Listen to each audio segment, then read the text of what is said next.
dragi pacijenti, nalazimo se u Vodicama u Hrvatskoj. Došli smo na jedan značajan kurs iz zigomatičnih implantata. Veliki stručnjak za ovu vrstu implantata je došao čak iz Teksasa, iz Amerike, da nam objašnjava neke nove tehnike, pa smo došli i mi iz ordinacije Lolin, dr. Spasić i moja malenkost, da vidimo šta će nam on novo to pokazati.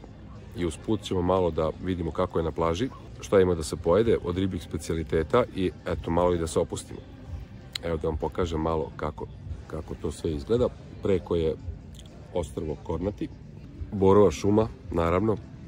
Ovde u Dalmaciji miris borovine i mora, a iza jaht klub, puno čamaca i idemo sad da vidimo i kako je na kursu, pa vam se javljamo.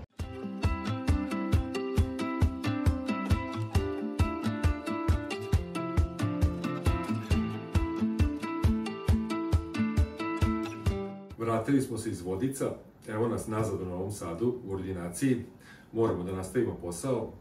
Videli ste kako je bilo, malo druženja, malo zabave i malo rada, od svega po malo. Naučili smo neke nove tehnike od doktora Dan Hoslo iz Teksasa, neke nove tehnike u vezi zigomatičnih implantata i čim smo se vratili kući, već nam se dočekao jedan pacijent koji je baš kandidat za ovu vrstu rada. Tako da ćete uskoro vidjeti i video šta smo tu kod njega uradili i praktično odmah primenili nova znanja. Tako da pratite nas i vidimo se kod nas u Novom Sadu.